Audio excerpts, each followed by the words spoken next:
तो जेपीएससी और जेएसएससी छात्रों ने अपना आंदोलन खत्म कर दिया है, लेकिन सरकार की चुनौतियां भी खत्म नहीं हुई है। एक तरफ सफल अभ्यर्थियों ने सरकार के फैसले का विरोध शुरू कर दिया है, तो दूसरी तरफ छात्रों में परीक्षा प्रणाली में सुधार नहीं होने पर फिर से आंदोलन की चेतावनी दी है। जिस सिस्टम से सालों से भ्रष्टाचार का घून लगा हो, उसे सरकार 2 महीने में साफ कैसे करेगी, ये अपने आप में बड़ा सवाल है। इसके अलावा पूरा मामला कोर्ट तक पहुंचता दिख रहा है। तो आज इसी मुद्दे पर टू द पॉइंट में विस्तार से समझने का प्रयास करेंगे।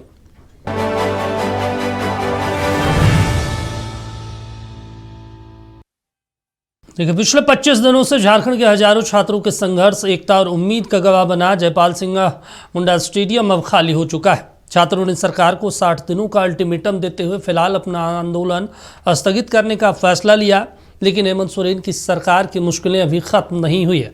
एक तरफ टीजीटी पीजीटी के छात्र भी परीक्षा रद्द करने की मांग कर रहे हैं, तो दूसरी तरफ सीजीएल के सफल पदाधिकारियों का आंदोलन भी जोर पकड़ने लगा है।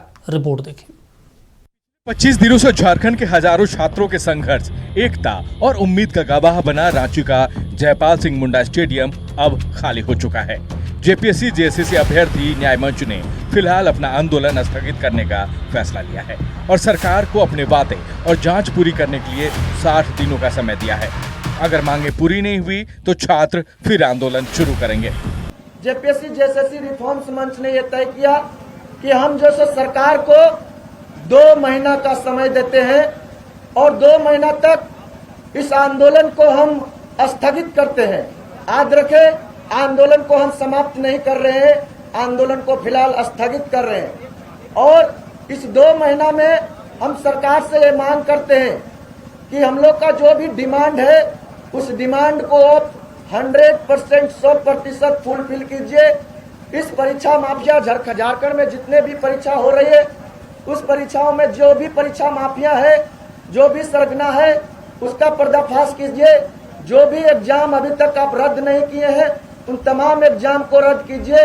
अगर 2 महीना में हम लोग को ऐसा लगे कि सरकार की जो सो मंशा छात्रों के साथ नहीं है, तो मैं एक क्लियर और साफ शब्दों में कह देना चाह रहा हूं कि 2 महीना के बाद ये आंदोलन फिर से शुरुआत होगी। परीक्षाओं में धांधली को लेकर चला एक आंदोलन खत्म हुआ तो दूसरे आंदोलन की सुगबुगाहट शुरू हो गई।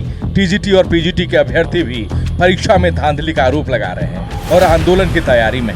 हमारा पीजीटी कैंसिल नहीं हुआ है। जेएसएससी में बहुत सारे एग्जाम्स होते हैं जिसमें पीजीटी कैंसिल नहीं हुआ है, तो उसी के लिए वापस से हम लोग धरना पे हैं। वो कैंसिल नहीं किया गया है। कुछ जेएसएससी के एग्जाम्स में कुछ एग्जाम्स को रद्द किया गया है, लेकिन पीजीटी कैंसिल नहीं हुआ है। अभय तिवारी पीजीटी में भी है शामिल, वो भी कैंसिल नहीं करवाना है। वहीं राज्य सरकार के फैसले ने 11वीं से 13वीं जेपीएससी सिविल सेवा परीक्षा के साथ साथ सीजीएल में सफल अभ्यर्थियों को सड़क पर ला दिया है। इस फैसले से प्रभावित कर्मचारी सरकार के इस निर्णय के खिलाफ झारखंड मंत्रालय के सामने लगातार प्रदर्शन कर रहे हैं। 2 छोटे-छोटे बच्चे और पिताजी नहीं है और ये लांछन लगा जाता है। मैंने ग्रुप डी से स्टार्ट किया है नौकरी, फिर एसएससी के थ्रू एमटीएस में गया था। वहाँ से मैंने तब तक पढ़ाई छोड़ी नहीं थी तैयारी, फिर कमर्शियल क्लर्क रेलवे में ज्वाइन किया। उसका सफ़र मैंने ये कमर्शियल क्लर्क से चीफ कमर्शियल क्लर्क तक पहुंचा। लेवल 6 की नौकरी थी, मैंने यहाँ लेवल 7 का नौकरी पाया। मेरे घर के नज़दीक था और मुझे घर परिवार को देखना था, इसलिए मैंने वहाँ से रिज़ाइन करके यहाँ आया। तो अब ऐसा अचानक से हम लोग को कम से कम इंस्टिंक्ट तक देना चाहिए कि हाँ ऐसा कुछ हो रहा है। अचानक से पता चलता है कि हाँ नौकरी आप लोग का नहीं है, रद्द कर दिया। ऐसा नहीं होना चाहिए, सर ये बहुत गलत। इधर सरकार ने छात्रों के आंदोलन खत्म करने के फैसले का स्वागत किया है। मंत्री सुदेव सोनू का कहना है कि राजनीतिक मांगों के अलावा छात्रों की सभी मांगे मान ली गई है। वहीं जेएसएससी सीजीएल के सफल अभ्यर्थियों को उन्होंने धैर्य रखने की सलाह के साथ साथ न्याय का भरोसा दिलाया। सीजीएल के लोगों को आपके माध्यम से हम इतना ही मैसेज या संदेश देना चाहेंगे कि सत्य की विजय होती है। हमारा आदर्श वाक्य भी सत्यमेव जयते है। हताश नहीं होना है, धैर्य नहीं खोना है, अंततः सत्य ही विजित होगा। बादलों के घेरे में सूरज कुछ देर के लिए आ सकता है, लेकिन सदैव नहीं रह सकता है। बादल छटेंगे, सत्य का सूरज उदित होगा और उन्हें धीरज रखना चाहिए। लोकतांत्रिक व्यवस्था उन्हें शांतिपूर्ण प्रदर्शन का अधिकार देती है। निश्चित रूप से इस अधिकार का वो अगर उपयोग करते हैं तो इसमें कहीं कोई अनुचित नहीं है। कि छात्रों की जो मांगे थी वो सारी की सारी मान ली गई। अब विपक्षी राजनीतिक दलों की मांगे जो थी वो नहीं मानी जा रही हैं, तो कुछ लोगों को मुखौटा बनाकर वो इस्तेमाल कर रहे हैं। छात्रों के विषय एड्रेस हो चुके हैं और मुझको लगता है कि अब हमारे छात्र लाइब्रेरियों में, अपने घरों में, अपनी किताबों में अध्ययन में होंगे और आने वाले समय में झारखंड को बेहतर गढ़ने का काम करेंगे। एक तरफ हेमंत सरकार के फैसले को लेकर आभार यात्रा निकाली जा रही है, तो दूसरी तरफ झारखंड मंत्रालय के बाहर मुख्यमंत्री के खिलाफ नारेबाजी हो रही है। अब हेमंत सरकार इसे अपनी कामयाबी माने या फिर चूक, इतना तो तय है कि उनकी चुनौतियां अभी शुरू हुई है, क्योंकि इस आंदोलन ने युवाओं को भ्रष्टाचार के खिलाफ खड़े होने की हिम्मत और जीतने की उम्मीद दे दी है और 2 महीने बीतने में ज्यादा वक्त नहीं लगता। ब्यूरो रिपोर्ट, नक्षत्र न्यूज, रांची। चलिए, तो एक बड़ा सवाल है कि सरकार का डिसीजन किसके लिए फायदेमंद रहा। कुछ छात्र, कुछ संख्या में जो आंदोलन कर रहे थे उनके फायदे के लिए रहा, या फिर जो पहले से पदाधिकारी के रूप में इस झारखंड की सेवा कर रहे थे, सरकार की नुमाइंदगी कर रहे थे, सरकार के तमाम आदेशों का पालन कर रहे थे, वो आज बेरोजगार हैं क्या, उनके लिए ये बड़ा सवाल है। हम समझने का प्रयास कर लेते हैं। हमारे साथ खास मेहमान जुड़ रहे हैं, के गुप्ता साहब बीजेपी से जुड़ रहे हैं, इसके अलावा आरजेडी से क्षितिज मिश्रा जी जुड़ रहे हैं, कुमार हर्ष जी भी जुड़ेंगे, अधिवक्ता हैं पीयूष कुमार राय जी अधिवक्ता हैं, वो भी हमारे साथ जुड़ रहे हैं, और यशवंत भी हमारे साथ जुड़ेंगे कुछ थोड़ी देर में। सबसे पहले स्वागत आप तीनों का, और क्षितिज जी आप ही के पास जाएंगे। झारखंड किस दिशा में जा रहा है, किसके फेवर में ये डिसीजन है? किसी का घर उखाड़ के, रुला के, सड़कों पे लाके, या जो सड़क पे थे, जो आंदोलन कर रहे थे, उनके फेवर में? देखिए, ये जनता के फेवर में जा रहा है, छात्रों के फेवर में जा रहा है। सरकार जब सब पहले बैठक हुई, दूसरी बैठक हुई और तीसरी बैठक हुई, तो मैं याद दिलाना चाहता हूँ, सरकार ने कहा, सरकार के डेलीगेट्स ने कहा कि हम इस पर पहले जांच करवाएंगे, जो दोषी होगा उसको सजा देंगे, हम पेपर रद्द नहीं करेंगे। आपको याद होगा कि भारतीय जनता पार्टी और छात्र और तमाम लोगों ने, और हमारे पास कुछ टेक्निकल कारणों से हम पेपर रद्द नहीं कर रहे थे, लेकिन तमाम लोगों का ये एक स्वर में मांग था कि नहीं, सारी पेपर रद्द होनी चाहिए। सरकार ने सरकार ने पहली बैठक में इस बात को नहीं रखा था क्या कि हम सीआईडी के, हाईकोर्ट के जज के निगरानी में एक कमेटी बनाएंगे और सारी परीक्षाओं का हम जांच करेंगे? तो किसी के साथ कोई गलत नहीं हुआ है दीपक जी। सरकार ने वही किया है जो छात्रों की मांग थी, जो युवाओं की मांग थी, और तमाम लोगों के लिए जो सही से परीक्षा पास किए हैं उनके लिए न्यायालय का द्वार खुला हुआ है और न्याय से उनको न्याय मिलेगा। न्यायालय का द्वार तो सबके लिए खुला है, झारखंड के 3.25 करोड़ लोगों के वो न्यायालय जा सकते हैं। सवाल है वो ऐसी नौबत आई क्यों? सिस्टम आपका, परीक्षा आपने लिया, एजेंसी आपने चुना, गड़बड़ी हुई तो भुगत भोगी कौन? जो कड़ी संघर्ष करके, कड़ी मेहनत करके, गरीब परिवार 2 रोटी काट के पढ़ाई किए, नौकरी में आए, सिस्टम में आए, उनकी क्या गलती थी? हाँ, जो गड़बड़ी करने वाले, जिन्होंने गड़बड़ी किया है, उन सब पर कार्रवाइयां हो रही है, किसी को बख्शा नहीं जा रहा है। और ये गड़बड़ी केवल झारखंड की गड़बड़ी नहीं है। झारखंड सरकार ने एक फैसला लिया, झारखंड सरकार ने एक कड़ा फैसला लिया है, और हमने कोर्ट के आदेश पर लोगों को नियुक्ति करवाई थी, और उनकी जो जॉब थी वो कंडीशनल थी। कोर्ट के आदेश पर उनकी नियुक्तियां हुई है, और क्या उनको नहीं पता था कि कंडीशनल जॉब था उनका? कोर्ट ने ये आदेश दिया गया था, कोर्ट ने दिया था, उस आधार पर भारतीय जनता पार्टी ने भी इस बात को कोट किया था। नहीं, यहाँ भारतीय जनता पार्टी का आप भारतीय जनता पार्टी की बात मत कीजिए, ये मजेदार नहीं, आप लोग ये मजेदार सिनेरियो क्रिएट किए। 4 दिन पहले, नहीं, मैं बता रहा ना, 4 दिन पहले दीपक जी आप ही बैठ करके यहाँ पर कहते थे कि सरकार को आंसू नहीं आ रहा है, नहीं, सारी चीजें हैं, दिक्कत नहीं हो रहा है, क्या इसका मतलब ये है? ना क्षितिज जी, हम और भी गेस्ट के पास जाएंगे, बिल्कुल जाइए, लेकिन ये मतलब क्षितिज जी, क्या ये मतलब है कि सबकी नौकरी एक ही झटके में खा दिया जाए? सरकार के पास कोई ऐसा सिस्टम नहीं है, कोई सूचना तंत्र नहीं है। जब चीजें हो रही थी उन्हें पता नहीं था, तो फिर आप लोग सिस्टम में बैठे क्यों हैं? क्यों सत्ता में बैठे हुए हैं अगर आपको कुछ पता ही नहीं हो रहा कि हमारे राज्य में क्या हो रहा है? पेपर लीक हुए हैं, 152 ना, ना, पेपर हम लीक हुए आपके- हैं। आपकी हम जिम्मेदारी की चुनौती बात के कर रहे हैं, साथ सर, हम आपको झारखंड बताने की। चाहते हैं सबसे ज्यादा भारतीय जनता पार्टी के राज्यों में वो हम चुनाव बीजेपी हुआ के प्रवक्ता है, उनसे हम पूछ लेंगे, लेकिन आपकी है। जिम्मेदारी और अगर झारखंड की है, सरकार आपको नहीं जवाब नहीं देना दीपक होगा। जी, यदि सरकार एक बड़ी रिफॉर्म की ओर आगे बढ़ रहा है, यदि सरकार ने पोर्टल लागू किया है और लोगों से बात सर, हम करके, सारी यही बात समझ सरकार गए। नहीं यही सरकार रिफॉर्म है कर लीजिएगा, 10 जिसने- 5 बच्चे कुछ जिसने कर लिए, गलत नकल- कदम उठा लेंगे। जिसने नकल और पेपर लीक पर क्षितिज कानून जी, बनाई थी, तो मुझे भारतीय सर- जनता पार्टी और मुझे- तमाम मुझे- लोग चले मुझे- गए थे मुझे सिर्फ इतना बता राज्यपाल दीजिए के पास कि ये क्षितिज काला जी, कानून क्षितिज है, जी, क्षितिज जी, और आप वही कानून रिफॉर्म- को केंद्र सरकार वापस आप- से लाती है। मेरा ये कहना, आप रिफॉर्म करिए, आप कानून बनाइए, कमेटी बनाइए, सब कुछ बनाइए। वो जो 2600 पदाधिकारी जो आज बेरोजगार हो गए, सड़कों पे आ गए, अगर 10-5 वैसे पदाधिकारी जो बर्खास्त हो चुके हैं गलत कदम उठा लिए, जिम्मेदारी कौन लेगा? मुझे लगता है ये बहुत दुर्भाग्यपूर्ण है। आप यहाँ तय मत कीजिए कि ना, कोई ना, ना, गलत ना, कदम तय उठा ले। नहीं। आप ये बहुत गलत बयानबाजी बहुत की है गलत दीपक जी। नहीं, अगर कोई आपकी गलत कदम बयानबाजी उठा लेंगे, बहुत, आपको जिम्मेदार निंदा कौन करनी होगा? चाहिए ऐसे बयानबाजी पे। ना, ना, ना, आप कोई कैसे बोल रहे हैं बयानबाजी कोई नहीं। गलत कर लेगा? अरे सर- आप एक एंकर हैं, आपके बयान पर आपको गौर करके बात करनी मुझे चाहिए। मत सिखाइए, कौन सा गलत मुझे चीज है? मत मैं नहीं सिखाइए। सिखा रहा हूँ। जब आप 2600 गलत लोग बयानबाजी सड़कों पे हैं, करेंगे आपको बैठ पता है करके कल तो तक वो सिखाना नौकरी में पड़ेगा। थे। नहीं, आपने कैसे कर दिया झारखंड के युवाओं के बारे में हाँ। कि कोई गलत कदम उठा लेगा? नहीं, झारखंड के युवाओं के नहीं, साथ नहीं, आप कैसे अन्याय नहीं? करिए, आपने नौकरी ये से बात बाहर कैसे आप निकालिए। मुझे इस बात से आपत्ति है कि आपने कहा आपत्ति कि गलत जताते कदम रहिए, उठा मुझे लेंगे। कोई फर्क नहीं पड़ता। नहीं, मुझे आप कोई ये फर्क नहीं गलत पड़ता। बयानबाजी कर रहे हैं। 2600 लोग नैरेटिव सड़कों मत पे तय ऐसे कीजिए थे। यहाँ बैठ करके। आप आप कुछ भी नैरेटिव कहिए, मत मुझे बनाइए कोई- यहाँ बैठ कोई करके। नैरेटिव नहीं। आपने ये बात कैसे कर दिया कि गलत कदम उठा नहीं, लेंगे? गलत कदम नहीं आपको उठाएंगे वो। आपको वो जो आज शांतिपूर्ण सड़कों पे आंदोलन उतर के गए। बारे में कहना क्षितिज जी, क्षितिज जी। चाहिए। आप कैसे बोल दिए कि गलत अरे कदम सर, उठा लेंगे? 2600 लोगों को बेरोजगार नहीं, आप आपने गलत एक झटके कदम में उठा कर लेंगे। दिया। आपकी सारी बातों को मैं मानता हूं, मैं जवाब दे रहा हूं, लेकिन आपने ये बात कैसे कह दिया कि गलत कदम उठा मैं ये कह रहा हूं कि अगर ऐसी स्थिति में जो कल तक क्यों? रोजगार में ऐसी थे, स्थिति नौकरी होगी, में थे, गलत आपके कदम सरकार नहीं, के हर आपका आदेश का मैं- पालन कर रहे थे। आपका मैं गलत कदम वाले बयान का पुरजोर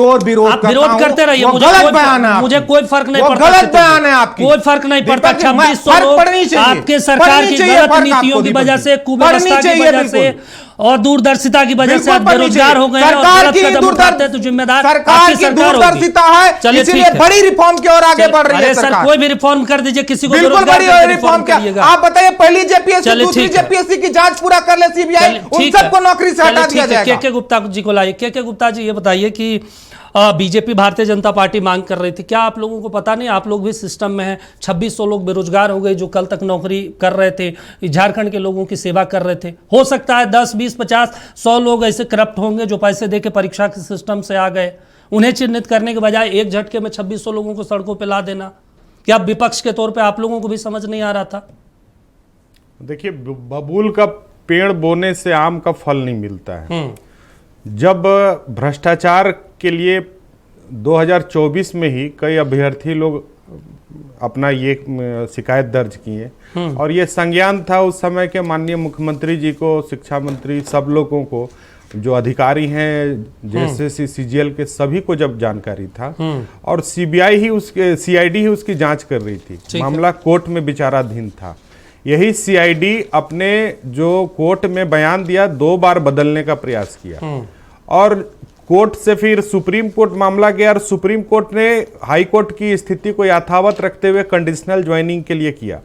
तो जब अभ्यर्थियों का बहुत बड़े पैमाने पर शिकायत के रूप में सार्वजनिक होने लगा और परत दर परत जब खुलने लगा, टीडीपीएल के जो अभय तिवारी जी पकड़ाए और इन दिनों जो छात्र आंदोलन में एक से एक नई चीजों की जानकारी हुआ, सबने मान लिया कि जेएसएससी सीजीएल में भी घोर व्यापक गड़बड़ी हुआ है और ये एक प्लांटेड गड़बड़ी था, सरकार के योजना में गड़बड़ी था। यहाँ पर झारखंड में कोई पेपर लीक का मामला नहीं है बल्कि पूरा संगठित अपराध हुआ है और यहाँ पर नौकरी बेचने का धंधा, गोरख धंधा चल रहा था, जिसका पर्दाफाश अभी आने वाले दिनों में और होगा और सरकार के बैठे कई सफेद पोश लोग का चेहरा सामने आएगा।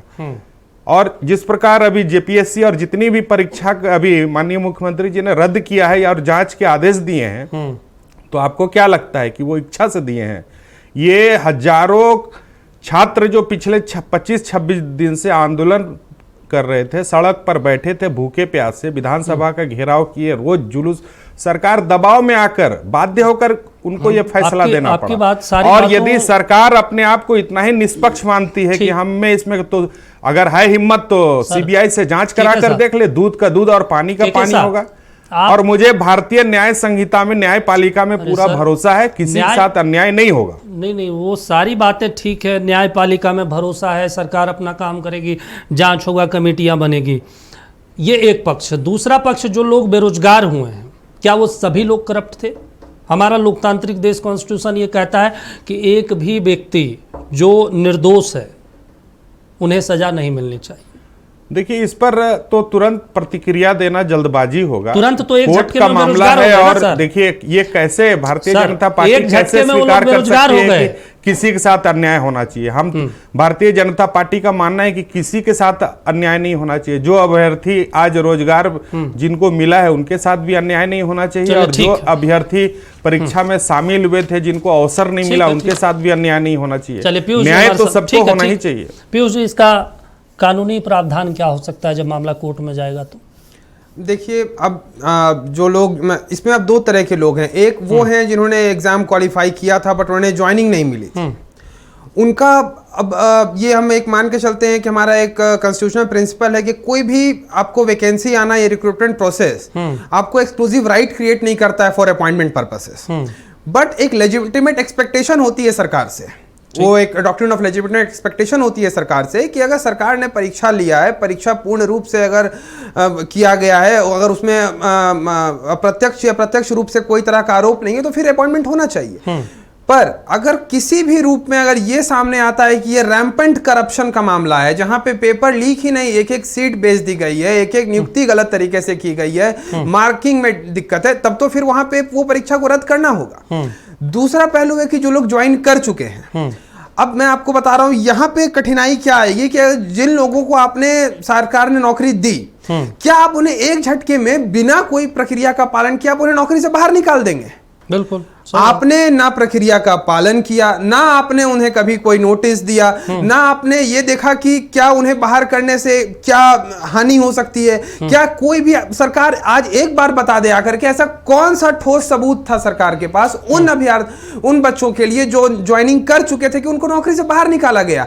अगर सबूत नहीं है तो केवल संदेहास्पद तरीके से मैं आपको अपना सर्विस लॉ जो होता है, जो गवर्न करता है, सर्विस लॉ का भी एक क्लियर प्रिंसिपल है कि केवल सस्पिशन से किसी को नौकरी से नहीं निकाला जा सकता बिना प्रक्रिया फॉलो किए। यहां तो आपने ना प्रक्रिया फॉलो किया और ना ही कोई आपसे एक सबूत ले पाए। आपको सीधा लगा एक बड़ा आंदोलन हो रहा है, सरकार डर गई, सरकार ने अपना डर छुपाने के लिए, अपने आप को बचाने के लिए लाखों लोगों को बेरोजगार कर दिया।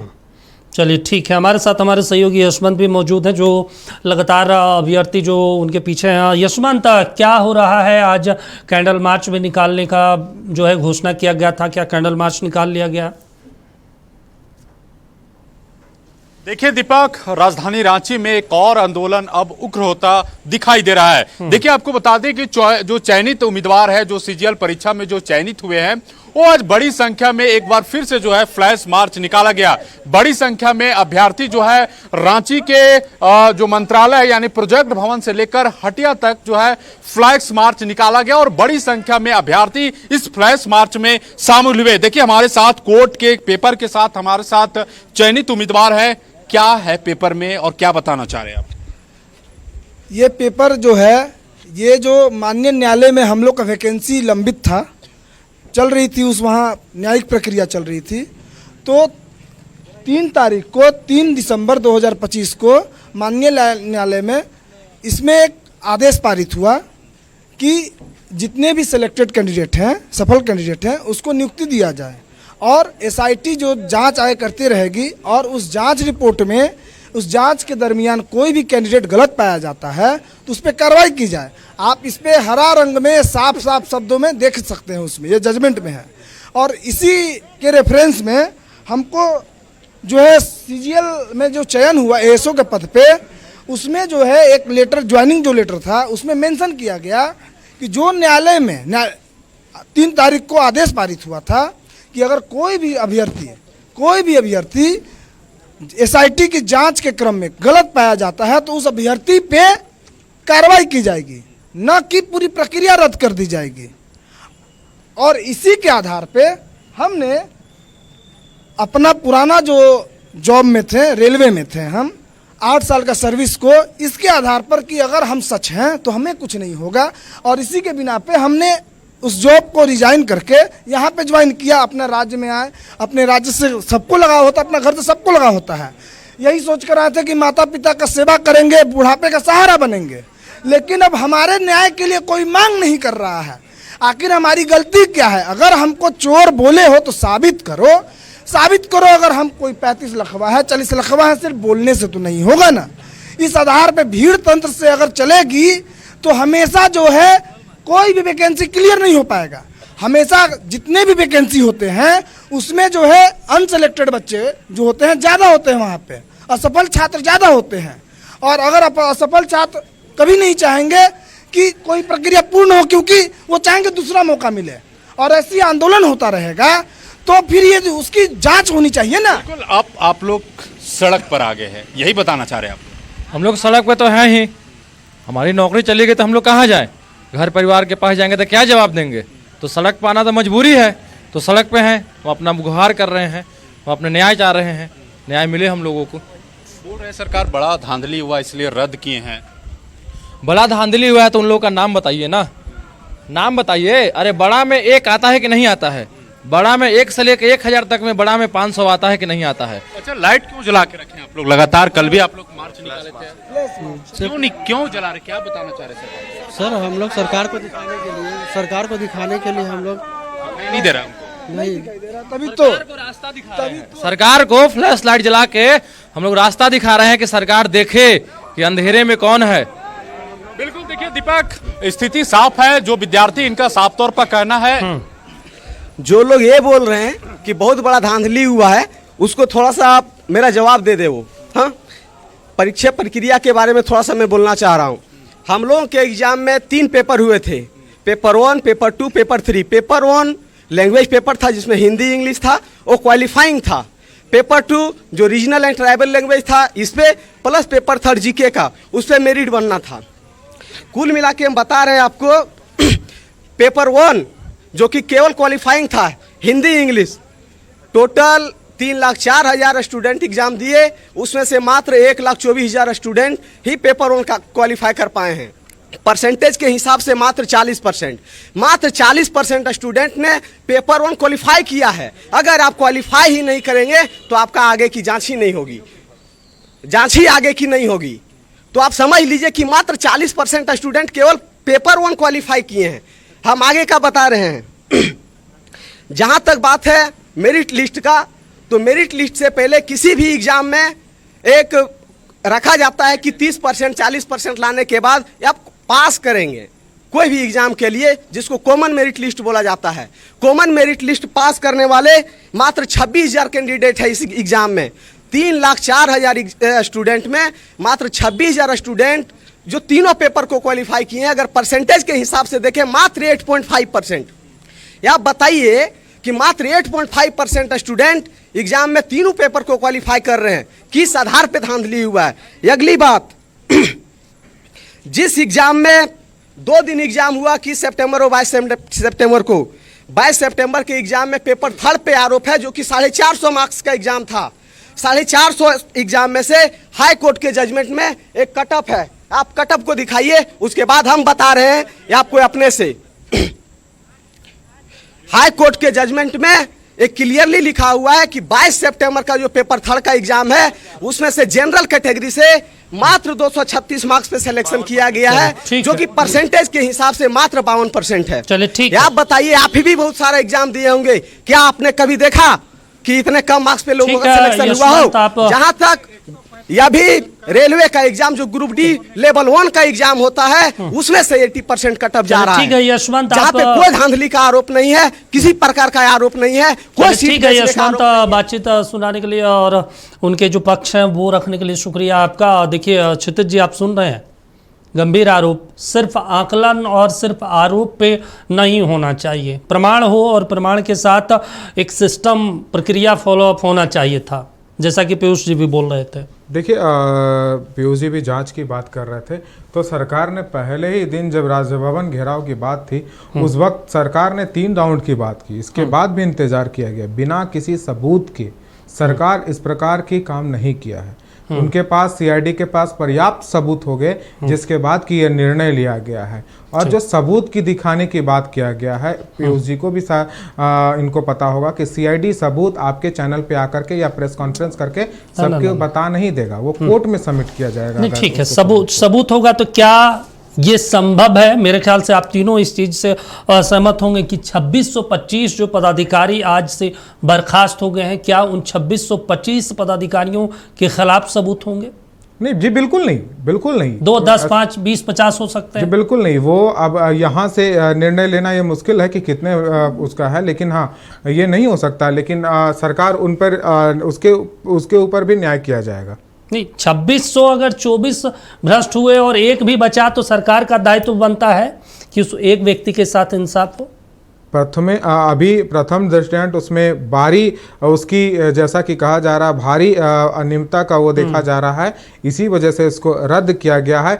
यदि ऐसे दिखे जाएंगे तो सरकार उस पर निर्णय लेगी, उनके लिए कुछ विचार करेगी सरकार। अब निर्णय तो आप लोगों ने ले लिया, निर्णय ले लिया दीपक जी, लेकिन जो लोग सही अभी न्यायालय का वो बाकी है। सरकार न्यायालय वो हम समझ गए, सरकार की मंशा हम समझ रहे हैं क्षितिज जी कि कोई नहीं, वो समझ गए कि हमारी कुर्सी पे खतरा है तो कोर्ट में फेंक दीजिए। ऐसा डिसीजन ले लिए कि अब कोर्ट में पचड़े में आप पड़े रहिए, हमारी कुर्सी हमारी जिम्मेदारी तो खत्म हो गई। हमें एक बात बताइए, कोर्ट अभी तक सीबीआई जांच कर रहे थे, सीबीआई जांच अभी तक जेपीएससी 1 जेपीएससी 2 के नहीं हुए हैं, हो गए हैं, इसके चार्जशीट दाखिल, कोर्ट से आदेश नहीं आया है आप कि कौन इसमें गलत तरीके से वो हुए हैं, कौन कितनी अनियमितता है। जब उनकी जॉब चली जाएगी तो क्या करेंगे? चलिए ठीक है, हम के साहब से भी वो तो इतने दिनों से वो कर रहे हैं। ठीक है, पीयूष जी से भी हम समझ लेंगे। लेकिन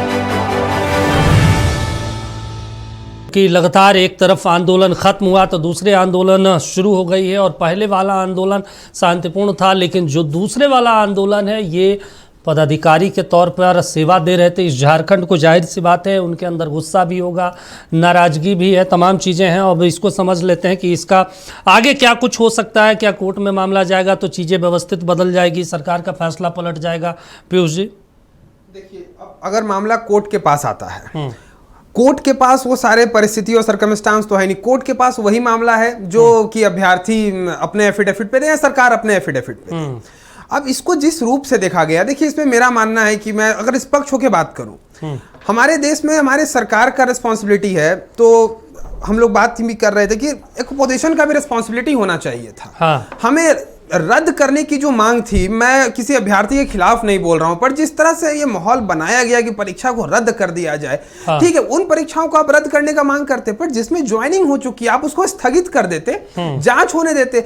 आपने अचानक से जब ये विपक्ष को भी ये एहसास अगर होने लगा कि अब सीबीआई का मामला कमजोर, उन्होंने देखा कि छात्र राजनीति किस ओर जा रहा है, विपक्ष ने जब ये भांप लिया कि नहीं छात्र तो खुश होंगे कि एग्जाम को रद्द कराने से, हाँ। तो डाइवर्ट कर दिया गया। मेरा कहना है कि अगर इसे स्थगित करके, तो कोर्ट भी हस्तक्षेप नहीं करता कि ठीक है, अगर मामले को स्थगित किया गया है तो माननीय उच्च न्यायालय भी बोलते कि ठीक है मामले को स्थगित किया गया है, इसका आप चलने दीजिए प्रक्रिया। हाँ। लेकिन आपने रद्द करके अचानक से, ये विपक्ष का भी गलती है, उन्होंने आंदोलन को हवा देने के लिए एक प्रोपेगेंडा और अपने आप को फायदा पहुंचाने के लिए आपको ये नहीं बनाना चाहिए था। मैं मान रहा हूं कि छात्रों का ये हक था, छात्र जब रोड पे उतरे थे वो बेचारे नहीं, वैसे भी आमतौर पर पीयूष जी जो फेल होते हैं छात्र परीक्षा में, तो जाहिर सी बात है उनकी संख्या बहुत बड़ी होती है। अब उनके आक्रोश को देखिए, हम एक परिपक्व डेमोक्रेसी हैं, हमें किसी भी आक्रोश को एक सही तरीके से अपनाना चाहिए। आक्रोश गलत नहीं था, पर उसे विपक्ष ने भी अपने फायदे के लिए अपना लिया, ये बहुत दुर्भाग्यपूर्ण था।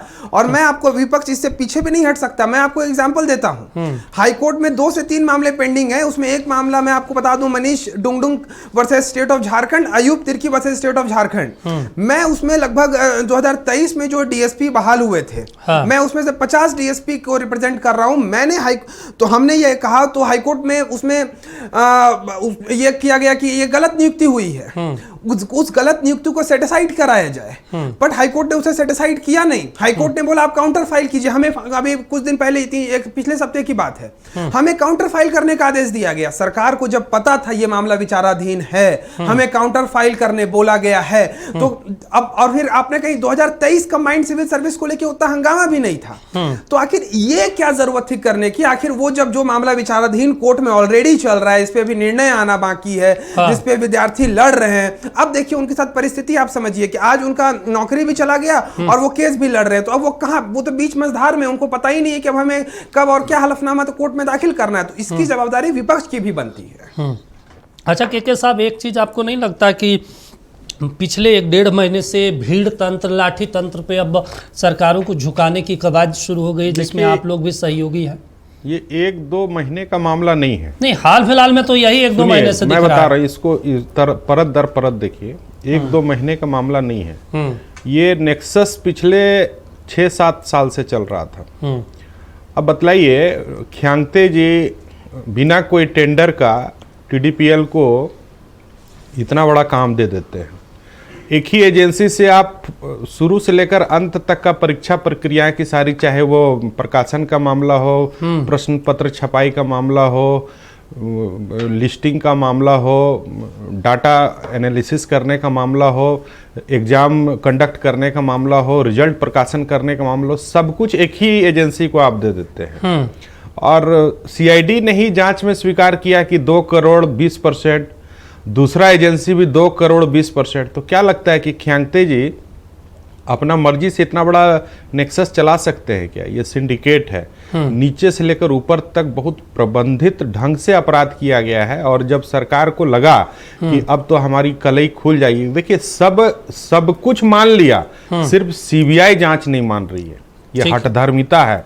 अभी देखिए, विपक्ष में रह के बाबूलाल मरांडी जी कितने अच्छे सुझाव समय पर पत्र के माध्यम से देते हैं। तो लोकतंत्र में विपक्ष जो बात कहता है उसको भी ध्यान से सरकार को सुनना चाहिए। आप बहुत बड़े मत से जीत कर आए हैं, आपके पास बहुमत है झारखंड में, आपकी लोकप्रियता में आपका तुरंत मुख्यमंत्री पद खतरे में नहीं है, पूर्ण बहुमत की सरकार है। लेकिन विद्यार्थियों के उज्जवल भविष्य के लिए, छात्र छात्राओं के साथ किसी प्रकार का अन्याय नहीं हो, अत्याचार नहीं हो, हर परीक्षा के बाद लोग असंतुष्ट होकर बैठते हैं। उनके तार्किक प्रश्नों का भी जवाब सरकार देना नहीं समझती है। ये CID में अमिताभ चौधरी जी मेंबर थे उस समय जब इन लोगों का साक्षात्कार कमेटी बना था। आप बतलाइए कि अमिताभ वो अनुराग गुप्ता, तो अनुराग गुप्ता जी को भी ये जो CGL परीक्षा जो अभी रद्द हुआ है, इसमें इनकी भी संलिप्तता थी। ये लोग साक्षात्कार कमेटी में थे, CID के लोग साक्षात्कार कमेटी में थे। अब तो ये मामला जब न्यायालय में जाएगा या CBI जांच में जाएगा तो अपने आप खुलेगा कि ये CID जो बार बार अपना स्टेटमेंट बदल रही है, कैसे इससे जांच कराया जा सकता। ये तो टेक्निकल फॉल्ट है। ठीक है, अब तो मजबूरन में CBI को देना ही पड़ेगा, चाहे कोर्ट के आदेश से दे, चाहे जन दबाव में दे। जन दबाव में जिस प्रकार सभी परीक्षाओं को रद्द किया, उसी जन दबाव और कोर्ट के आदेश के बाद देखिएगा CBI की भी जांच होगी और दूध और पानी का पानी होगा। ये असंतुष्टि थमने वाला नहीं है। ये जो असंतुष्टि का सैलाब बढ़ते जा रहा है, आप एक पक्ष को देखकर निर्णय नहीं ले सकते हैं। आज लाखों छात्रों के साथ अन्याय हुआ है। ये बहुत लंबे संघर्ष का परिणाम है कि आज इतनी परीक्षाओं को रद्द करना पड़ा। सरकार को पहले जाग जाती थी, इतने छात्र छात्राओं के साथ अत्याचार नहीं होता। आज सड़क पर ये बिलखते नहीं।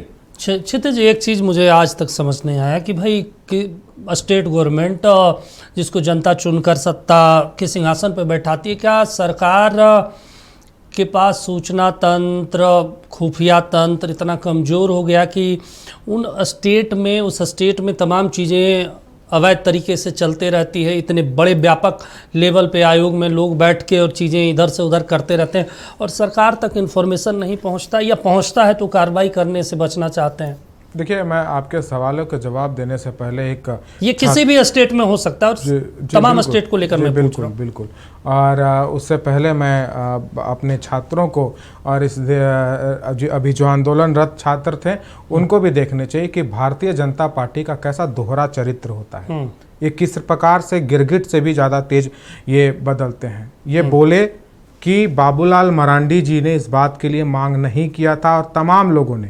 मैं बस बता रहा हूं, मेरे पास जवाब है एसएससी सीजीएल को रद्द क्यों किया गया, लेकिन मैं एक जवाब छात्रों को यह भी दिखाना चाहता हूं। के गुप्ता जी ने कहा कि अन्याय हुआ है, अभी ये अन्याय हो गया। और जब बाबूलाल मरांडी जी यही मांग कर रहे थे और हेमंत सोरेन जी ने उस वक्त और हमारे डेलीगेट्स ने रखा था कि हम जांच करेंगे, पहले जो दोषी होंगे उनको सजा दिया जाएगा, 90 दिनों में जांच पूरा कर लिया जाएगा। विपक्ष से डर के अपने फैसला ले लिया? नहीं, विपक्ष से वो करके फैसला नहीं ले लिया। मैं छात्रों को बस इतना इनका दोहरा चरित्र को बस दिखाना चाहता हूं। ये अभी आकर के यहाँ कर रहे हैं कि गलत हो गया है। इतनी गिरी हुई राजनीति, नहीं इतनी राजनीति इतने सालों से हो रहा है, ये रद्द कराने को गलत मैं नहीं बोल रहा। आप बीच में मत बोलिए, कितने सालों से हो रहा है ये मैं जोड़ाना शुरू कर दूंगा तो जेपीएससी 1 से लेकर के 6 तक आपने क्या किया था उसका भी जवाब देना पड़ जाएगा। और जेएसएससी सीजीएल का परीक्षा आज का नहीं है, ये कब का है? एक ही व्यक्ति को 5-5 जगहों पर नौकरी दे दिया गया था 2016 में। किसकी सरकार थी? अच्छा, एक चीज़ बताइए क्षेत्र जी, चलिए ठीक है, आपकी गवर्नमेंट है, आपने डिसीजन ले लिया, अब जो मामला होगा कोर्ट में होगा, न्यायिक प्रक्रिया में। सरकार इस तरह के फैसले लेने से पहले कोई आकलन नहीं किया कि इतने पदाधिकारी एक बार में बर्खास्त होंगे तो सरकार के कामकाज के ऊपर क्या असर होने वाला है और इससे लोगों पे क्या असर पड़ेगा? सरकार तमाम चीजों का पहले आकलन करती है। तो वैकल्पिक व्यवस्था तो होना चाहिए ना पहले। आपसे एक बार सवाल पूछना चाहता हूँ, रात को सोए थे हेमंत सोरेन जी, सुबह उठ करके जिस प्रकार से 8 बजे रात को बंद कर दिया गया था नोट, उस प्रकार से कर दिए गए थे क्या? जिस प्रकार से लॉकडाउन लगा दिया गया था बिना किसी को कुछ सूचना दिए, वैसे लगा दिया गया क्या? 13 दिनों तक ये इस बात पर विचार होते रहा है, इसके बाद जाकर के सरकार ने इस पर डिसीजन विचार हुआ तो वहाँ आदमी तीन राउंड की बैठक हुई है। अब ये आप हमसे सवाल पूछ रहे थे कि वहाँ कामकाज कैसे होगा, मतलब आप कमाल का सवाल हम आप ही से पूछ रहे हैं। आप सरकार के प्रतिनिधि, सरकार के प्रतिनिधि 2600 पदाधिकारी बर्खास्त हुए हैं, तो उनका कामकाज कैसे होगा? सरकार के प्रतिनिधि हम हैं, लेकिन वहाँ कामकाज कैसे होगा इसके जवाब हमारे पास नहीं हो सकते। मतलब आप पल्ला जा रहे हैं कि भाई हमें नहीं पता कैसे होगा। नहीं, आप बस हमने डिसीजन ले लिया पॉलिटिकली जो भी था। आपके चैनल में अगर 2 लोग छोड़ते हैं तो उनको कैसे वापस से लिया जाएगा, उनके जगह किसको रखा जाएगा, ये बात आप बताइएगा कि यहाँ के जो हेड होंगे वो बताएंगे, जो वहां सरकार में जो इसके मामले जो देख रहे हैं वो बताएंगे कि हम बताने लगेंगे? तो सरकार तो अभी ऐसा कोई ठोस जवाब नहीं दिया। आप जबरदस्त सवाल हमसे पूछ रहे हैं। हम तो ये समझना चाह रहे हैं कि लोगों का नुकसान तो होगा ना उन अधिकारियों के बर्खास्त होने से। किसी चीज का नुकसान, सरकार इस चीज के लिए सजग है और किसी प्रकार की नुकसान नहीं होगी, क्योंकि कोई अभी तक कोई भी ऐसी अधिसूचना नहीं आया जिला प्रशासन की तरफ से, सरकार की तरफ से देखते हुए कि उस पद पे किसी को प्रभार दे दिया जाए, अतिरिक्त प्रभार बना दिया जाए। अभी तक कोई ऐसा नोटिफिकेशन नहीं है। वो हो जाएगा, उन सारी चीजों पर सरकार देख रही है, उस पर वो हो जाएगा सारा। और ये के गुप्ता जी जो कह रहे हैं 26 वर्षों का कचरा है जो ये सरकार साफ करने के लिए जा रही है। छात्रों से निर्णय लिया गया, पूछा गया है, 8000 से अधिक छात्रों ने इस पर बताया है। और ये जो युवा जो बैठे हुए थे, इन्होंने बहुत अच्छे तरीकों से इनकी मांग थी, इनकी मांग जांच थी, इनकी मांग रिफॉर्म भी थी। और उस रिफॉर्म पर पहली बार में ही, पहली बैठक में ही रिफॉर्म की जितनी सारी मांगे थी वो सारी मांगों को पूरा कर लिया गया। ये कह रहे सफेद पोस्ट, सफेद पोस्ट, सफेद पोस्ट। आप इंतजार कर लीजिए ना। आपने कहा कि इसको नहीं पकड़ा जाएगा, उसको छोड़ दिया जाएगा, किसी को नहीं छोड़ा जा रहा। दूसरा जी, एक चीज हम आपसे समझना चाहते हैं, क्योंकि ये सवाल तो बनता है कि आपने इतने बड़े स्तर पे पदाधिकारियों को बर्खास्त कर दिया है, तो उसके जगह पे आपने अभी तक कोई अतिरिक्त प्रभार नहीं दिया किसी को। और वैसे ही झारखंड सरकार में पदाधिकारियों की कमी है, हर विभाग में खाली है जी। तो ये तो बर्डन सरकार के कामकाज पर भी पड़ेगा और आम लोगों को दिक्कत होने वाली है आने वाले समय में। आप देखिए आज के समय में सबसे बड़ा, चाहे किसी भी पार्टी की सरकार हो, आप अगर आज देखेंगे हमारा, अगर आपको सिर्फ अगर इसे न्यायालय या फिर न्याय व्यवस्था की तरफ से अगर इसका मैं जवाब दूं, आज के समय में किसी भी राज्य में या सुप्रीम कोर्ट में, किसी भी माननीय न्यायालय में सबसे बड़े लिटिगेंट के रूप में सरकार है। आज आप देखिए इतने जब ऑफिसर्स चले गए, इतने जब पोस्ट खाली हो गई, आखिरकार ये लोगों के जो लंबे मामले पेंडिंग रहते हैं, किसी का पेंशन है, किसी का कुछ है, वो आवेदन दे रहे हैं, जब इसका निपटारा नहीं होगा तो लोग विवश होकर कहाँ आएंगे? उनको माननीय उच्च न्यायालय का दरवाजा खटखटाना होगा, माननीय और भी जितने भी अदालतें वहां जाना पड़ेगा। ये जो मामले सरकार के तरफ से सॉल्व हो सकते थे अब वो नहीं हो पाएंगे। इसमें मैं आपको और अगर मैं विस्तार से बताऊं तो आज ये पूरे जो ये पूरा चल रहा है ये मामला, इसमें सबसे दुखद है, चाहे वो कोई भी पॉलिटिकल पार्टी हो, आज के समय में न्यायालय को जंग का मैदान बना दिया गया है। कुछ भी हो फेंक दीजिए मामला। सबसे ज्यादा चाहे वो कोई भी पॉलिटिकल पार्टी हो, मान लीजिए आज विपक्ष है, आज विपक्ष यहाँ पे झारखंड में विपक्ष का कहना है कि सीबीआई जांच नहीं माने, बाकी माननीय मुख्यमंत्री ने बाकी सारे मांग मान लिया। आप बताइए, ऐसा कई बार हुआ है कि सरकार इसके मांग से असंतुष्ट होकर लोग न्यायालय आए हैं? हाँ। क्या विपक्ष ने मैं पूछ रहा हूं, एक याचिका दायर की माननीय उच्च न्यायालय में कि सीबीआई जांच होनी चाहिए इसकी? उन्होंने नहीं किया। मैं आपको बता रहा हूं क्यों नहीं किया। यहां पे है ही नहीं प्रश्न कि सीबीआई जांच हो, कि मामला स्थगित किया जाए, कि एग्जाम रद्द किया जाए। यहां प्रेशर बनाना है क्योंकि विपक्ष को लगा कि भाई झारखंड सरकार हमारे मामले में हमारे साथ नहीं आ रही है, यहां पे वो गठजोड़ बन नहीं पा रहा जो बाकी राज्यों में बना, इसीलिए ये यहां पे पूरा एक पॉलिटिकल ड्रामा क्रिएट किया गया। अब ये स्वतंत्र थे हाईकोर्ट आने के लिए, क्रिएट करके कि भाई इसका सीबीआई जांच करा दीजिए। बिल्कुल, पर ये इन्होंने नहीं किया। इसका जवाब विपक्ष को देना चाहिए कि उन्होंने। और अभी तो विपक्ष के पास बहुत मुद्दा है कि भाई 2600 पदाधिकारियों को बर्खास्त किया गया है, क्यों किया गया? चले जाना चाहिए याचिका लेकर। आज विपक्ष को भी हाईकोर्ट आना चाहिए आज कि आप सरकार इसे स्थगित करते हुए एक बार सीबीआई जांच कराया जाए, पर विपक्ष ने नहीं। विपक्ष ने परिपक्व राजनीति, जो अटल बिहारी वाजपेयी कहते थे कि इस देश में हम पक्ष में बैठे या विपक्ष में बैठे, ये देश पहले रहना चाहिए, यहाँ की लोकतांत्रिक व्यवस्था को परिपक्व बनाना होगा। पर इन्होंने वो नहीं किया, इन्होंने एक अपना चाल चला। इन्हों लगा कि भाई झारखंड में हम कमजोर हैं, हमें अपना प्रोपेगेंडा बनाना है, किसी तरह जेएमएम को अपने साथ लाना है, तो उनके लिए इससे बड़ा अपॉर्चुनिटी कुछ था नहीं। के गुप्ता साहब समझ रहे हैं, बहुत महत्वपूर्ण चीज बता रहे हैं। देखिए, इसको तर्क नहीं कुतर्क कहते हैं। ना कुतर्क कैसे हो गया? देखिए क्या याचिका लेके जा सकते हैं ना, बाकी चीजों के लिए तो जाते हैं। लोकतंत्र, मुझे बोलने दीजिए, जब मुझसे पूछ रहे हैं तो बोलने दीजिए, पक्ष मेरा रखने दीजिए। जब आप किसी विषय को रखते हैं तो उसके जड़ में भी जाना चाहिए। कब भारतीय जनता पार्टी झारखंड में अभी जो सरकार में बैठी है उसके साथ गठबंधन को लेकर के ये सीबीआई और बच्चों के भविष्य के साथ खिलवाड़ करने की बात की? कहां से आपको इसकी बू आ रही है? किस ऐसा कोई ऐसा उदाहरण बताइए, पहली बात।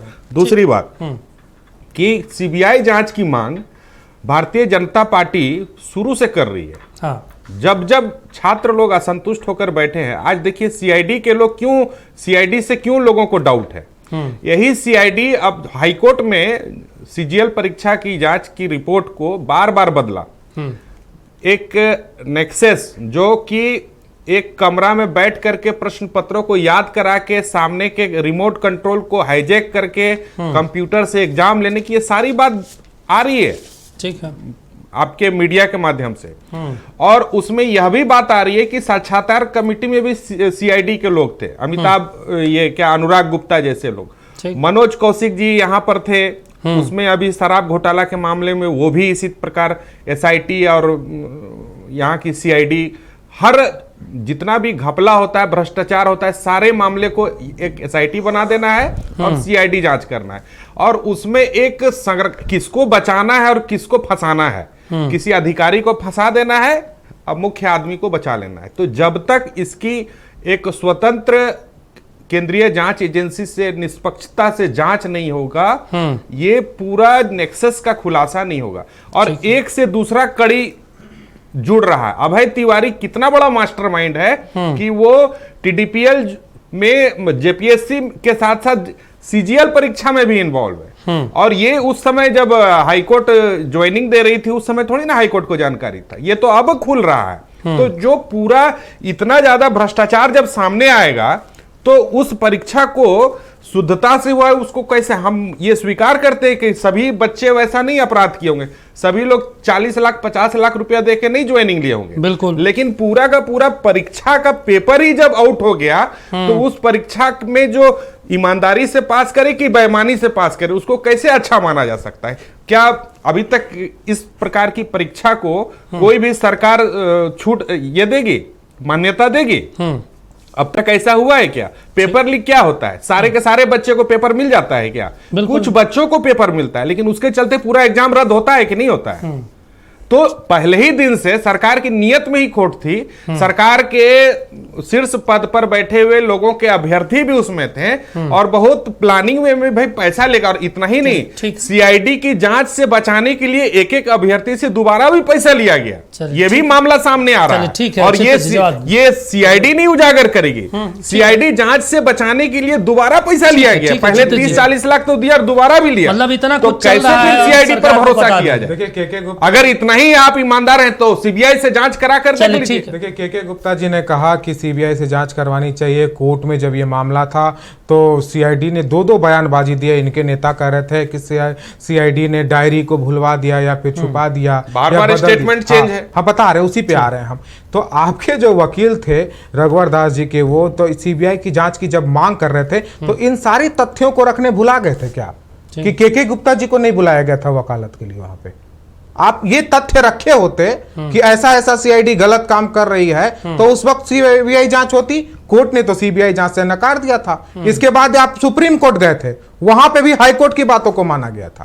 तो आप उस वक्त क्यों आप बचा के रखे थे क्या कि चलिए डिबेट होगा उस दिन बोला जाएगा? इसी को राजनीति बताया जा रहा था। यही आपकी राजनीति। बच्चे लोग गए थे, आपको नहीं, यही आपकी राजनीति। वो वहां जो वकील थे ना, आप जो वकील थे वहां, जो वकील जो लड़ रहे थे इस आपके बच्चों के तरफ से, वो कौन थे? उनके बारे में आप जानकारी पता कर लीजिएगा। देखिए वकील किसी भी आज अभी हमारे सामने ये बैठे पीयूष नहीं, तो ये चीज को अगर भाजपा को इन चीजों पर रखा गया तो ये चीज भारतीय जनता पार्टी को पता था, तो ये चीज भारतीय जनता पार्टी क्यों नहीं रखवाई? तब शुरू से मांग कर रहे हैं कि जो भी गड़बड़ी हो सीबीआई की जांच होनी चाहिए। कोर्ट ने क्या माना? बाबूलाल मरांडी जी कोर्ट ने क्या माना? 2024 में देख लीजिए, सीबीआई का मुख्यमंत्री को गुप्ता जी सीबीआई का पुर्जा खोल दें, सीबीआई से जांच करें। अब हम सीबीआई का पुर्जा खोले, सीआईडी की भूमिका संदिग्ध है। सीबीआई का पुर्जा खोले क्या? सोई संदिग्धता का 24 नीट पेपर लीक में संदीप मुखिया जो कि मुख्य आरोपी थे, साक्ष्य के अभाव के कारण उनको बेल मिला हुआ है।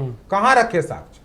पहली जेपीएससी परीक्षा, दूसरी जेपीएससी परीक्षा, उसको कितने लोगों को जेल में डाला गया है? ठीक है, देखिए पहली और दूसरी जेपीएससी परीक्षा में 17 पेपर लीक पर, अरे भैया आपके सरकार में अभियोजन स्वीकृति का मामला क्यों नहीं दे देते? 17 पेपर लीक पर, 17 पेपर लीक पर। यही कारण है कि उनको नहीं दिया जा रहा है जांच करने के लिए। मतलब आपको लग रहा है कि 90 दिनों का मांग किया है और 90 दिनों में हम न्याय करके बच्चों को देंगे। चलिए ठीक है, क्षितिज जी से सिर्फ इतना करवा दीजिए कि पहला जेपीएससी और दूसरा जेपीएससी परीक्षा में सीबीआई ने जो अभियोजन स्वीकृति के लिए सरकार के पास पिछले 2 दिन से रिगरा रही है, उसको आज कम से कम अभियोजन की स्वीकृति दे दीजिए ना। चलिए पीयूष जी, आगे का रास्ता क्या हो सकता है? खाली बोलते हैं कि पहला जेपीएससी दूसरा जेपीएससी, लेकिन अभियोजन की स्वीकृति सरकार देती है ना भैया। सरकार आज आपकी है, आप स्वीकृति दिला दीजिए, जांच करा लीजिए। आप 2010 से जांच करवाने किसी को आपत्ति? रघुवर दास जी प्रेस बयान में जारी करके बोले स्वागत करता हूं माननीय मुख्यमंत्री जी का इस कदम का। आप जितना जांच हो करवा लीजिए और दोषी कोई भी उसको सजा मिलना चाहिए। ठीक है पीयूष जी, देखिए के साहब या क्षितिज जी दोनों पॉलिटिकल पार्टी से जुड़े हैं, अपनी अपनी बातों को रखेंगे, अपनी विचारधाराओं से जुड़े, लेकिन अब तो न्यायिक प्रक्रिया में जाएगा ना, क्या हो सकता है, किस तरीके से आगे बढ़ सकता है और कितना लंबा समय लग सकता है अगर ये पूरे मामले को? देखिए जहां तक आज मुझे जानकारी मिली है, कुछ मामले कोर्ट में फाइल किए गए हैं, क्योंकि मैं उसमें पर्सनली इन्वॉल्व, मैं किसी मामले में अभी नहीं हूं जो फाइल हुए हैं, तो मैं बता नहीं सकता हूं कि उनके अंदर का कंटेंट क्या है। बट जो सामान्य प्रक्रिया होती है कि इसे फाइल करने के बाद सरकार से जवाब मांगा जाता है। अब ये देखना होगा, क्योंकि ये मामला सब जुडिस है तो इसके मेरिट पे कमेंट करना उचित कहीं से नहीं होगा। अब हमें ये देखना होगा कि क्या माननीय उच्च न्यायालय इस सरकार के इस आदेश को स्टे करती है। अगर इसको स्टे करती है तो इसका एक बहुत बड़ा असर देखने को मिलेगा कि जितने लोग आज बाहर हुए हैं नौकरी से, वो नौकरी पे वापस आ जाएंगे। और अगर स्टे नहीं होता है तो फिर वो सरकार से काउंटर मांगा जाएगा और दोनों पक्षों को अपना अपना जवाब प्रस्तुत करने का मौका दिया जाएगा। उसके बाद जो भी सरकार के माननीय उच्च न्यायालय के सामने तथ्य आएंगे उसके बेसिस पे इसका रिजल्ट आएगा। मैं एक चीज बोलूंगा कि मैंने जो सबसे पहले सवाल उठाया कि जब सीबीआई जांच की बात, तो मैंने पूछा कि विपक्ष ने क्यों नहीं माननीय उच्च न्यायालय का दरवाजा खटखटाया सीबीआई जांच के लिए। इसका जवाब हमें नहीं मिला, पर हमें इस डिबेट में एक चीज देखने को मिला कि विपक्ष हो या विपक्ष दोनों इस बात पे बड़े सहमत है कि एग्जाम को रद्द करके बहुत मजा आ रहा है दोनों को, क्योंकि हानि सिर्फ बच्चों का हुआ है, ना पक्ष का हुआ ना विपक्ष का हुआ। तो इसमें दोनों को खुशी है। ये मेरे लिए बहुत दुख दुख का बात है। मेरे लिए ये खुशी की बात है कि पक्ष और विपक्ष एक आए, बट वो एक आए मतलब किसी ऐसे पर्पस के लिए जिससे किसी का भला ना हो सका, किसी का भला ना हो, और पॉलिटिकल पार्टियों का तो भला होगा ही। बिल्कुल कि जाइए आप कोर्ट में, आप देखिए हमें क्या ये देखना है कि जो मामला सब जुडिस है न्यायालय में, सरकार, अब मैं यही उम्मीद करूंगा कि सरकार और जेपीएससी एक बहुत हम लोग जो कहते हैं क्लीन हैंड से कोर्ट के सामने जाए। अच्छा, एक लाइन में आपसे और समझना चाहता हूँ, उसके बाद हम वाइंड अप करेंगे। क्या सरकार को ये लगने लगा कि भाई अब हमारे पास कोई रास्ता नहीं है, इस तरह का डिसीजन ले लिया जाए कि मामला न्यायिक प्रक्रिया में जाएगा? और न्यायिक प्रक्रिया में मुझे लगता है जब वो बैठक कर रहे होंगे, तमाम लोगों से सलाह ले रहे होंगे, तो उन्होंने भी ये बताया जरूर होगा कि स्टे लगेगा कोर्ट से। बिल्कुल 100% लगना है, क्योंकि इतने बड़े स्तर पे आप एक झटके में तो बाहर नहीं कर सकते, इसका एक प्रक्रिया होता है। तो वहां पे कोर्ट का जब डिसीजन आएगा तो सरकार कह देगी हमने तो कर दिया भाई, बिल्कुल अब आप देख लीजिए क्या हो सकता है। तो और कोर्ट का विरोध कौन करे इस देश बिल्कुल में? अब उसमें सरकार के पास ऑप्शन है। सरकार मान लीजिए कि अगर ये माननीय उच्च न्यायालय की एकल पीठ से आता है तो वो खंडपीठ में जा सकते हैं, माननीय उच्चतम न्यायालय में, वो सरकार अपने अधिकार क्षेत्र में उसके लिए सक्षम है। हमें अब देखना है कि सरकार का व्यवहार कोर्ट में क्या रहता है, और हमें सबसे बड़ा जो आ जाएगा जैसे कि जेपीएससी से जवाब जब मांगा जाएगा, क्योंकि आज जेपीएससी झारखंड में डिफंक्ट हो चुका है, जो एक बहुत दुर्भाग्यपूर्ण बात है। तो मुझे बस ये है कि सरकार ऐसा बयान ना करे जो अधिकतर केसेस में हो रहा है कि जेपीएससी के ना रहने के कारण हम तथ्य नहीं ला सकते हैं कोर्ट में। तो सबसे पहले सरकार को चाहिए कि ठीक है, रिफॉर्म्स भी हो रही है, मैं सरकार का इस बात से बहुत सहमत हूं कि सरकार ने रिफॉर्म्स के लिए आगे आए। सरकार ने कहा है कि माननीय न्यायाधीश के निगरानी में, पूर्व न्यायाधीश के निगरानी में जांच होगा। मेरा आग्रह है सरकार से जल्द जेपीएससी को गठित किया जाए कि बाकी परीक्षा सुचारू रूप से हो सके जिनको स्थगित किया गया है, क्योंकि झारखंड को हम ऐसे झूलते में, ऐसे मझधार में नहीं छोड़ सकते। कंक्लूजन ये निकाला जाए कि सरकार ने सेफ पोजीशन लिया है, अपनी स्थिति को बरकरार रखा जाए, आंदोलन भी खत्म किया जाए और फिर चीजें वही जैसे चल रही थी वो व्यवस्थित हो जाए। शुक्रिया आप तीनों का जुड़ने के लिए और अपना कीमती समय देने के लिए। टू द पॉइंट में अभी के लिए बस इतना है।